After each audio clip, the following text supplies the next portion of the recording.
All right, Mel, we've got some carnage there. We're going to clean up. You can see I reappropriated that chassis solder joint that was appropriated for the depth cap. Just reappropriated it for the ground for your freshened up power cord, and then I went ahead and brought the wiring up to code. And what I'm doing now is something I don't like doing. I try not to remove the knobs on these old guys if I could help it, but you had a couple of loose pots. Actually, all the pots on the normal channel were loose, and then you had one or two on a vibrato channel that were loose. So I'm going to go ahead and clean up the faceplate, and then I'll carefully give your little white chocolate peanut butter cups a little light scrubbing. We don't want to disturb the little indicator paint there. These came out rather nice. You don't want to clean them too deeply. You're never going to get the patina off, but you just want to get all the funk from the decades out of the grooves if you can, just a little bit. And then you have better access to cleaning the faceplate. But man, it's nerve-wracking, and you can see that this guy right here. Let's see if I can get in that. The light. I need to get used to filming around this light. This is why you just always want to be careful. You don't over tighten them, because you break one of these and you're in trouble. Okay, so just a little audio for you. There's so much available drive for the oscillator that you can actually turn the intensity down if you want. It's just a beautiful sounding amp. This is guitar noise. See that? Just massive transformer there. So, and then there's a lot of hum in the room. I have some noisy wall warts and things of that nature, lots of RF. So anyway, let's get you some sound. Remember, I'm not a great player anymore, or maybe I never was.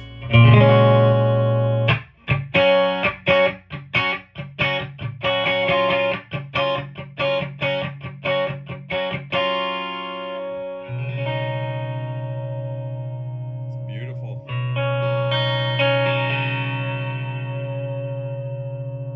Lovely overtones. Wow, it's very loud. It's on 5. And that's, again, there's no background noise until I turn my guitar up. So let's get some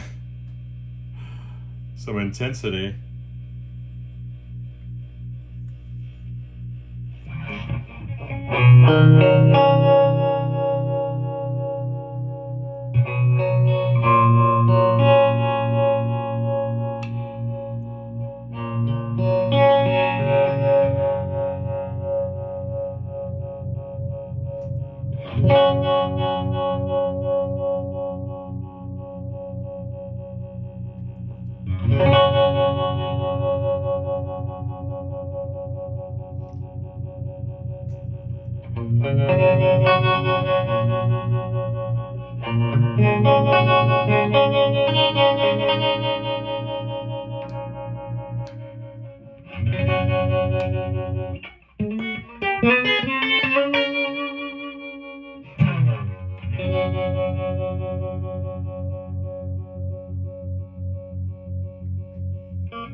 So your original slow speed was around here, and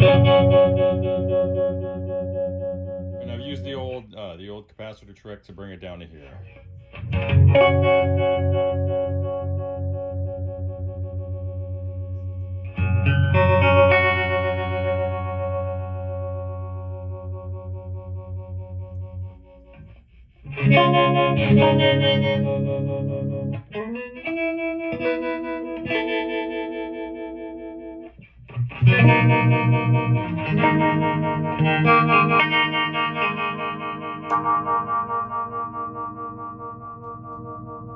It's a humbucker. All right, so let's well, we gotta see. This is so loud. I just can't describe how loud this is. I'm sitting in, oh hell, I'll just show you. I'm sitting in front of this. There's four of them in there. Those are GK12-100s, really nice neutral speakers. And that's my guitar. See that? Try to get away. Can't get anywhere. It's too loud. Wow, it's on 7.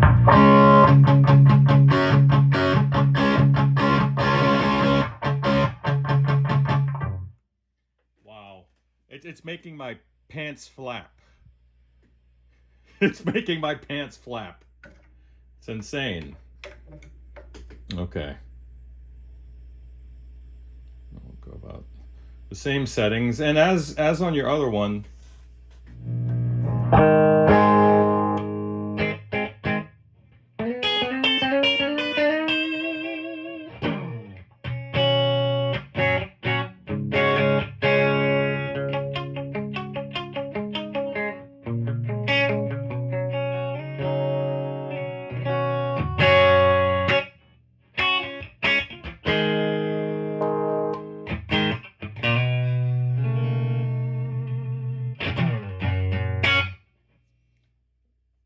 Just an incredibly impressive amp, but as I was saying, I just got lost in it. Got lost in her eyes.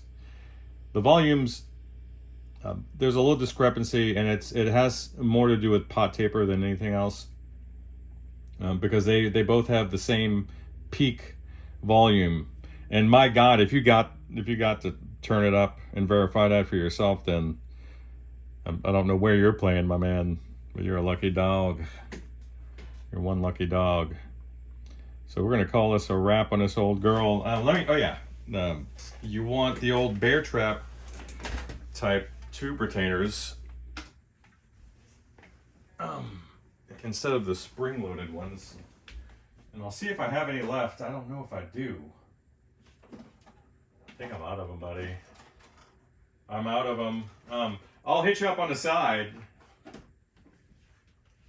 I'll reach out to you and see if you just want to leave those in there for now, just so you can pick them up, or if you just want me to hang on while we take care of shipping, which will extend the delivery of these amps into next week sometime, maybe like Wednesday, depending on when the courier can get out of here, you know. But dude, what a joy! What a joy it's been to work on this stuff. I've been tinkering around with your Fender.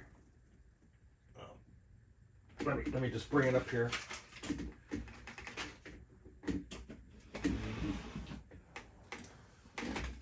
I'll just throw it on my lap.